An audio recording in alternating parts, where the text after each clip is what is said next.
It all started on a lovely spring morning in a small town named Maplewood in the United States. A charming little town nestled in the hills of the Rocky Mountains. There was a cafe in the town with tables outside, and at one of these tables sat a young man named Jake. He finished his breakfast, sipping his coffee, looked up at the clear blue sky, and felt the warm sun on his face. Jake was a cheerful man. The waiter approached his table. "More coffee?" he asked. "Yeah, that would be great," Jake replied, handing the waiter his cup. The waiter glanced at the camera on the table. "On a vacation?" he inquired. "From Chicago," Jake said with a laugh. "But I'm not on vacation. I'm working. I'm a travel writer, and I'm creating a book about mountains in North America. I have some amazing photos of your mountain." The two men looked up at the mountain behind the town. It looked stunning in the morning sun. "Do you travel a lot?" asked the waiter. "All the time," Jake replied. "I write books and articles for travel magazines about various countries, towns, rivers, and mountains." The waiter glanced over Jake's shoulder. "There's a girl across the street," he said. "Do you know her?" Jake turned his head and looked. "No, I don't." "Well, she knows you," the waiter said. "She's watching you closely." With a smile, he added, "Have a nice day," and went back inside the cafe. Jake looked at the girl across the street. She was about 25 years old and very pretty. "She's watching me," he thought. Then the girl turned to look in one of the shop windows. After a moment, she looked back at Jake again. He noticed she looked worried. What's she doing? Is she waiting for someone? He wondered. Suddenly, the girl smiled and walked across the street. She approached Jake's table and sat down, placing her bag on the table. The bag was half open. "Hi, I'm Lucy," she said. "Do you remember me? We met at a party in Boston." "Hi, Lucy," Jake replied, smiling. "I'm Jake, but we didn't meet at a party in Boston. I don't go to parties often and never in Boston." "Oh," the girl said, but she didn't get up or leave. "Have some coffee," Jake invited. The story about the party in Boston wasn't true, but it was a beautiful morning, and she was an attractive girl. Maybe it was a party in New York or Philadelphia. The girl laughed. "Okay, maybe it was. And yes, I'd love some coffee." Once she had her coffee, Jake asked, "What brings you to Maplewood? Do you live here?" "Oh no," she replied. "I'm just passing through." "I'm a travel writer," Jake said. "I'm working on a book about famous mountains." "That sounds interesting," she said. But her face looked worried, not truly interested. When she looked across the street again, a man with very short gray hair was crossing. He looked to be about 60 years old, tall and thin. The girl watched him closely. "Are you waiting for someone?" Jake asked. "No," she said quickly. Then she asked, "Where are you headed next?" "To Denver for 3 or 4 days," Jake said. "When are you leaving?" she asked. "Later this morning," he replied. Jake noticed a letter in the top of the girl's half-open bag. He could see some of the writing and read the words.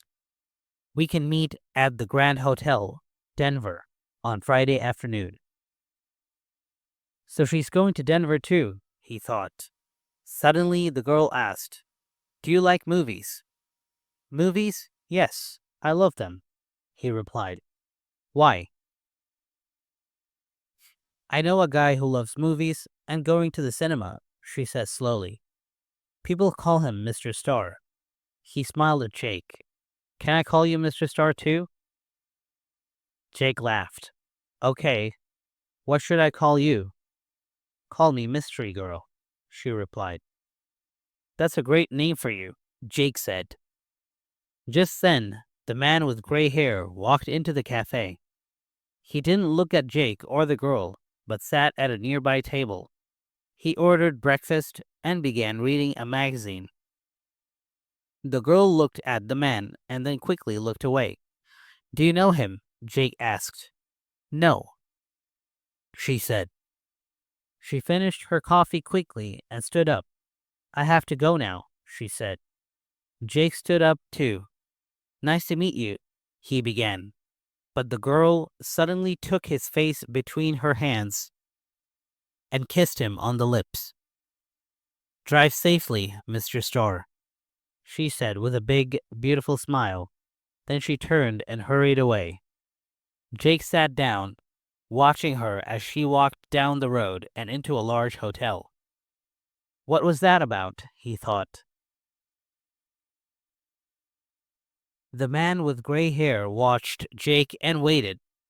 After a few minutes, Jake finished his coffee, took his book and camera, and left the cafe. His car was parked right outside the girl's hotel, and he walked slowly down the street towards it. The man with gray hair waited a moment, then quickly followed Jake. From a high window in the hotel, the girl looked down and saw Jake and the man about 50 yards behind him. Jake got into his car, and the man with gray hair walked quickly to a red car across the street. 5 seconds later, Jake drove away in his blue car, and the red car began to follow him. When the girl saw this, she smiled and then went to pack her travel bag. That evening, Jake settled into his hotel room in Denver. He should shake off thoughts of Lucy, the girl from the cafe in Maplewood. Why did she come to sit with him? What was the truth behind her story? The memory of her warm smile and the way she kissed him lingered in his mind, making his heart race. Sighing, he tossed his bag onto the bed and tried to concentrate on his work. Just focus on the mountains, he told himself, flipping open his notebook.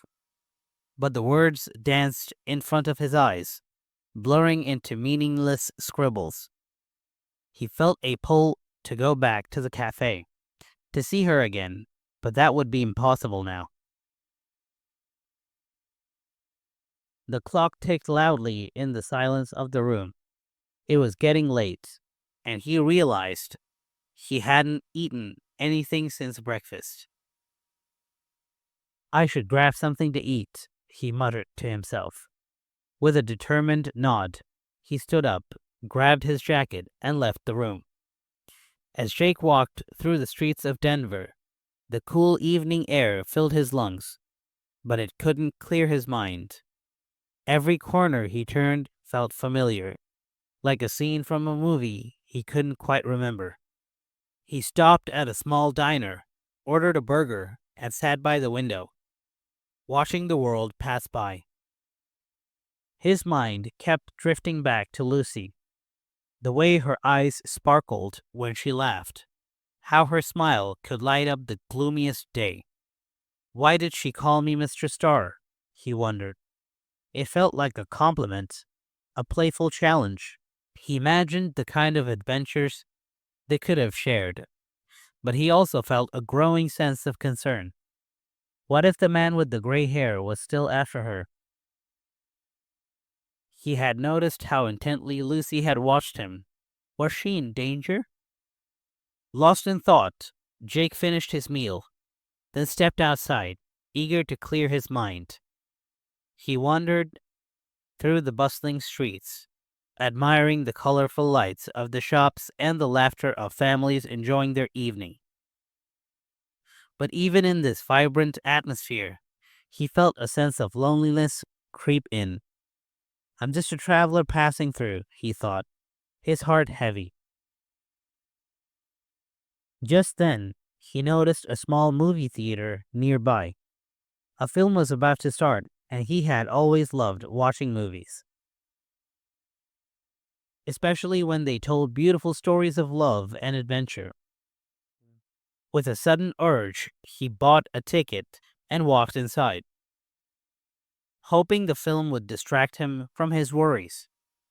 As he settled into his seat, the lights dimmed and the screen flickered to life. The story unfolded, capturing the essence of romance, loss, and triumph. Jake became absorbed in the film, laughing and crying at the right moments.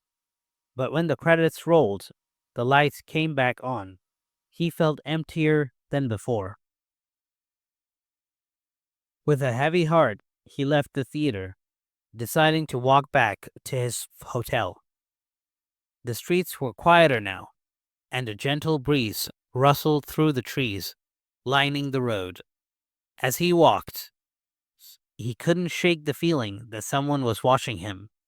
A chill ran down his spine, but he brushed it off, attributing it to his overacting imagination. He reached his hotel, heart pounding.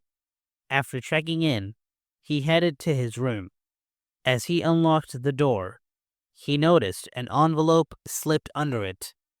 He bent down, picked it up, and opened it. I'm watching you, Mr. Starr. Be careful. Panic washed over him. He quickly locked the door, his heart racing. The feeling of being hunted returned, but he had no idea who was after him or why. He paced his room, trying to think clearly, but his mind was a whirlpool of confusion and fear. Hours passed, and eventually he fell into a restless sleep. His dreams were filled with Lucy, her laughter echoing in his ears. He dreamt they were walking hand in hand through the mountains, the sun shining brightly, and everything felt perfect. But then a shadow loomed over them, a figure with gray hair that sent shivers down his spine. With a start, Jake woke up, drenched in sweat. Just a dream, he told himself. But the fear clung to him. He glanced at the clock. It was already morning. He had to get out of the hotel and clear his mind. After a quick breakfast, he decided to visit a nearby park. He hoped the fresh air and nature would calm his racing thoughts.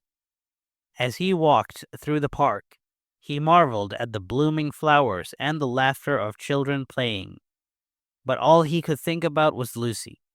He wanted to find her, to ensure she was safe. Suddenly, he heard a familiar voice. Mr. Starr. Jake turned around to see a tall woman in a blue dress walking towards him. It was the same woman he had met in the street after the accident. Are you okay? She asked, concern in her eyes. Yeah, I'm fine, Jake replied, forcing a smile. Just a little tired, I guess. I saw you in the diner last night, she said. You look lost in thought.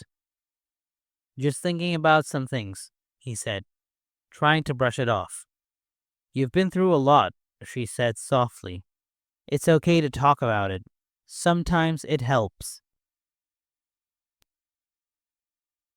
Jake hesitated, but felt a strange connection with her. I met a girl in Maplewood. She's special to me, but I'm worried about her. Why? What happened? She asked. There was a man with gray hair watching her, Jake explained, his voice laced with anxiety. And I received a threatening letter last night. I don't want anything to happen to her. The woman's expression turned serious. You need to be careful, Jake. There are people out there who don't play fair. If you feel threatened, You should talk to the police. I did, but they didn't take me seriously, he admitted, frustration rising in his chest. Then you need to protect yourself, she insisted, and maybe you need to find her before it's too late. Yeah, you're right, Jake said, determination setting in. I have to see her again. Then let's help each other, she said, a glimmer of hope in her eyes. We can figure this out together. Jake felt grateful for her support. What's your name? He asked. Clara, she replied with a warm smile. Thank you, Clara. I appreciate it. Let's start by tracking her down, Clara suggested. Do you know where she's staying? Yeah, she mentioned the Grand Hotel in Denver, Jake replied. Then we should go there and see if we can find her, Clara said, her resolve evident. Together they walked towards the Grand Hotel, the sun shining brightly above. Jake felt a spark of hope. With Clara by his side, maybe he could face whatever danger awaited him. As they approached the hotel, Jake's heart raced. What if she's not there? He wondered aloud. We'll find her, Clara reassured him, placing a comforting hand on his shoulder.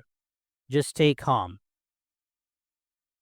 They entered the hotel lobby, and Jake approached the receptionist. Excuse me, I'm looking for a guest named Lucy. She may have checked in recently. The receptionist typed on her computer.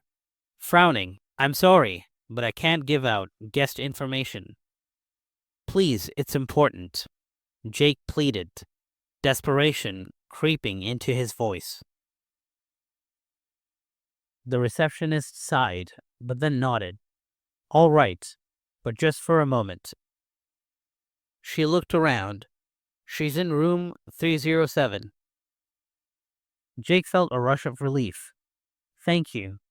Let's go, Clara said, guiding him towards the elevator. As they rode up, she felt a mix of excitement and anxiety. What if she's not happy to see me? He thought, but he pushed the thought away. When they reached the third floor, Jake led Clara to room 307. He knocked gently, his heart pounding in his chest. After a moment, the door opened, revealing Lucy. She looked surprised to see him. Jake, what are you doing here? She asked, her eyes wide. I had to see you, he said, feeling the weight of emotions rise within her. I was worried about you. Worried? Why? Lucy asked, glancing at Clara with curiosity. Can we come in? Clara asked politely. Lucy stepped aside, allowing them to enter. Sure, come in. Once inside, Jake could feel the tension in the air. I've been getting strange messages, he explained. Someone is watching you, and I don't want anything to happen to you. Lucy's face turned pale. What do you mean? She asked, her voice trembling. I saw a man with gray hair in Maplewood. I think he's following you, Jake said, his concern evident. Lucy sat down on the edge of her bed, her eyes darting around the room. I had no idea. I thought I was just imagining things, she whispered, her voice shaking. Lucy, I promise I'll protect you, Jake said, kneeling in front of her with heart aching for her fear. We'll figure this out together. Lucy looked into his eyes, and for a moment the fear melted away. Thank you, Jake. That means a lot to me, she said, her voice softening. Clara, watching them, felt a swell of emotion. The room was quiet, yet filled with unspoken tension as Lucy sat on the edge of the bed, her heart racing. Jake knelt before her, his eyes locked into hers, the weight of their circumstances hanging heavily between them. Clara stood, slightly behind them, a comforting presence, her face reflecting both concern and determination. "Lucy," Jake said softly, breaking the silence. "You need to tell us everything you know about this man. It's the only way we can keep you safe." Lucy took a deep breath, her mind racing with memories she had tried to forget. I don't know much. He was just someone I saw around town. I didn't think he was dangerous," she admitted, her voice quivering. "He seemed harmless at first." "Harmless?" Clara asked, brow furrowing. "Did he ever approach you? Did he say anything?" "Not directly," Lucy replied, her eyes glistening with unshed tears. "But there was this one time I was walking home from work, and he followed me. I felt it. I could sense someone was there, watching me. I thought it was just my imagination. But now—" Jake felt a surge of protectiveness as he listened to her. "Lucy, you're not imagining things. This is serious. We need to take action before it's too late," he said, rising to his feet, determination in his gaze. "Jake, I can't just run away," Lucy said, shaking her head. "I love my life here. I don't want to live in fear." "But your safety is the most important thing," Clara interjected gently. "We can't let fear control your life, but we also can't ignore the danger. You deserve to feel safe." Lucy nodded slowly, absorbing their words. "Okay, let's figure this out together," she said, her resolve strengthening. "I want to know who he is and why he's watching me." As they brainstormed ideas, Jake felt a rush of admiration for Lucy's bravery. She was not just a victim, she was a fighter. Clara, sensing the shifting dynamics, stepped closer, offering her support. "Maybe we can find out more about him through social media or local news. He could have a history," Clara suggested, pulling out her phone. "If he's been spotted around here, someone might have reported it." "Good idea," Jake said, glancing at Lucy. "Do you have any pictures of him? Maybe you saw him with someone else?" Lucy rummaged through her bag, pulling out her phone. "I might have a picture," she said. Scrolling through her gallery, "Here." She turned the screen towards them, showing a blurry image of a man with gray hair standing near the cafe where they first met. Clara examined the photo closely. "This is a start. I'll look for any matches online," she said, tapping away at her phone. As Clara focused on her search, Jake felt the urge to reassure Lucy. "You're not alone in this, you know. We're in this together. Whatever happens, I'll be here for you." Lucy looked up, her eyes reflecting vulnerability and gratitude. "Thank you, Jake. You have no idea how much that means to me. I never thought I would find someone like you. Someone who cares." Jake's heart swelled at her words. "I do care. A lot. I want to protect you," he said, taking a step closer. "And I want to know you better." Lucy smiled shyly, the tension in the room easing slightly. "I want that too," she admitted, her cheeks turning pink. Clara, watching them, felt a warmth in her heart. You both are lucky to have found each other in such difficult circumstances, she said, a hint of encouragement in her voice. Love has a way of shining through the darkest times. With a newfound sense of hope, they worked together, searching through social media and local news sites. After what felt like hours, Clara finally looked up, her eyes wide with excitement. I think I found something, she exclaimed, her voice rising with enthusiasm. What is it? Jake asked, leaning in closer. Check this out, Clara said, showing them her screen. There have been multiple reports about a man matching this description, linked to some suspicious activities around the city. It seems he's been watching women and has been questioned by the police before. Lucy gasped, her hand covering her mouth. Oh my God. So he is dangerous. Yes, Clara replied gravely. We need to report this to the police. They need to know he's been spotted near you. Let's go right now, Jake said, adrenaline coursing through him. We can't waste any more time. Lucy nodded, her expression shifting from fear to determination. I want to be proactive about this. I won't let him control my life. As they left the hotel room, Jake felt a sense of purpose. With Lucy and Clara by his side, they were going to face this threat head on. They arrived at the police station, a tall, imposing building that seemed to mirror the seriousness of the situation. Jake held Lucy's hand tightly, a silent promise of support. Clara walked beside them, her eyes scanning the area as they entered.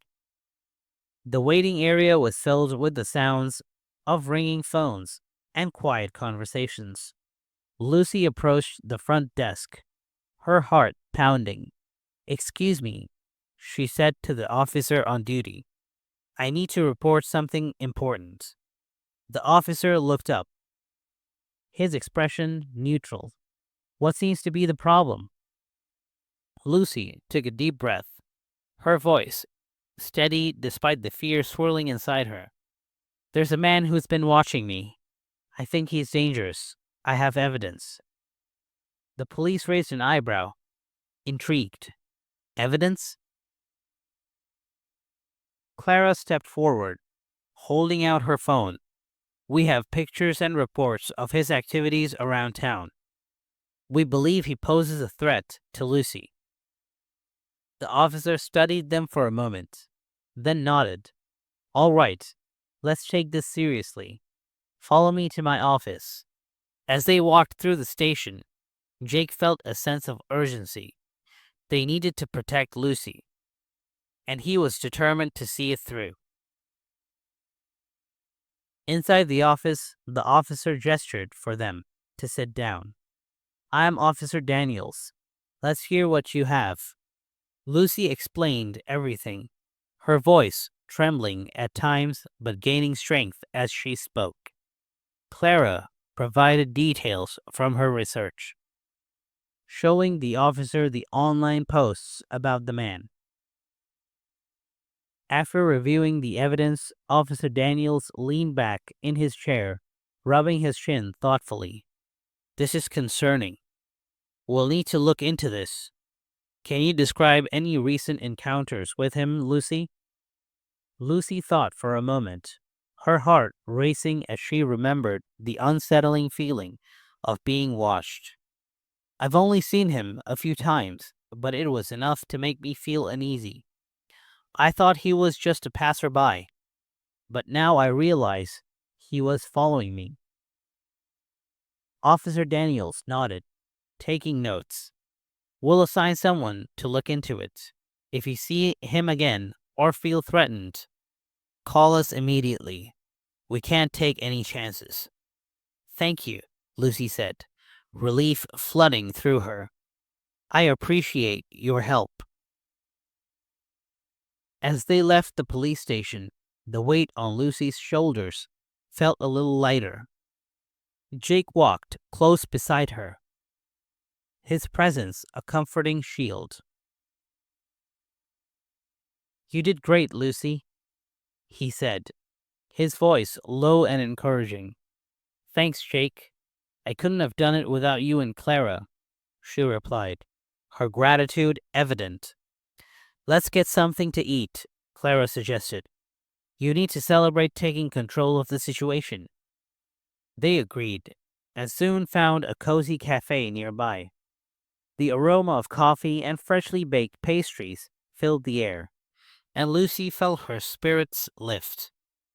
As they sat down, Clara's cheerful demeanor lightened the mood. "All right, let's toast to bravery and new beginnings," Clara said, raising her coffee cup. Lucy and Jake clinked their cups against hers, laughter bubbling up. "To bravery and new beginnings," Lucy echoed, her heart swelling with warmth. As they chatted and shared stories, Lucy felt a connection growing between her and Jake. Each laugh, each shared glance, deepened the bond they were forming. She couldn't help but admire how he cared for her, how his presence made her feel safe. "Jake," she said, her voice softening, "I'm really glad you're here. I don't know what I would have done without you." Jake met her gaze, and his eyes serious yet warm. "You don't have to thank me. I care about you, Lucy. I want to protect you. You mean a lot to me."